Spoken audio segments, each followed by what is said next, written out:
Hallo en welkom by Leef Lig, saam met my Janine Bevelou-Manders. Ek is so bly jy is hier. Vandag is 'n spesiale episode. Die laaste in ons reeks waarin ons hulde bring aan die ongelooflike vroue wat ons ma's is.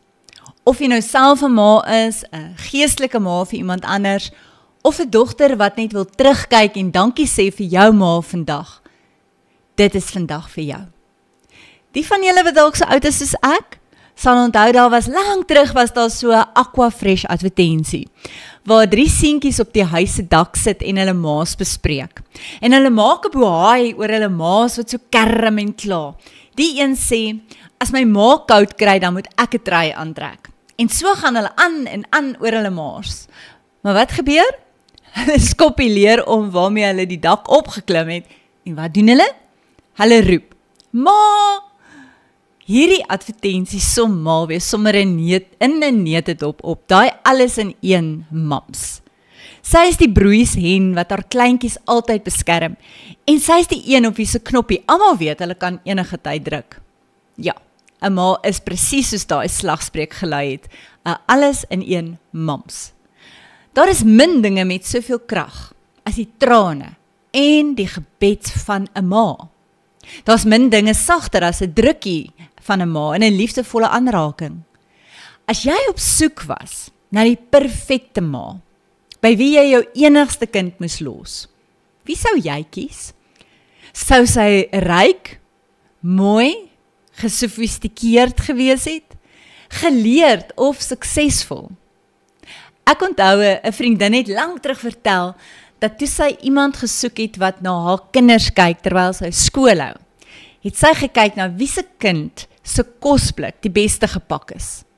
Sy het geredeneer, as die ma se kind se kosblik met soveel sorg en liefde gepak is, dan moet dit 'n oulike ma wees. Van toe af het ek so 'n bietjie ekstra moeite met my kinders se kosblikke gedoen. Toegegee, dis nou nie te sê dis die enigste kriteria vir 'n goeie ma wees nie. Dis maar net waar na sy gekyk het, as sy iemand gesoek het om na haar kinders te kyk. Toe God iemand moes kies om sy enigste seun groot te maak, kies hy nie die rykste, of die bekendste, of die gesofistikeerdste nie. Hy kies Maria, 'n jong meisie met 'n hart vol geloof. Sy was bang, ja, maar toe sy hoor wat God van haar vra, toe sê sy, ek is tot beskikking van die Here. En daardie woorde bly my by. Dis dalk al wat God ook van jou en my vra. Nie perfeksie nie, maar net beskikbaarheid. 'n hart wat sê, Here, ek weet nie altyd, en ek is ook nie altyd seker van wat ek doen nie, maar hier is ek en gebruik my.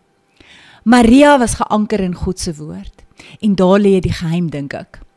Wanneer ons onsself vul met God se waarheid, dan het ons iets om aan ons kinders oor te dra. Dis hoe ons saadjies saai wat eendag gaan vrug dra. Ma, jy is spesiaal. Nie omdat jy alles reg doen nie, maar omdat jy jou alles insit, elke liewe dag. So vandag wil ek jou uitnooi. Maak weer jou anker vas in God se woord. Laat hom toe om jou elke dag net toe te rus vir die taak waarvoor hy jou gekies het. En wees dapper genoeg om eenvoudig net beskikbaar te wees. Deel vandag se boodskap met 'n ma wat dit dalk net nodig het.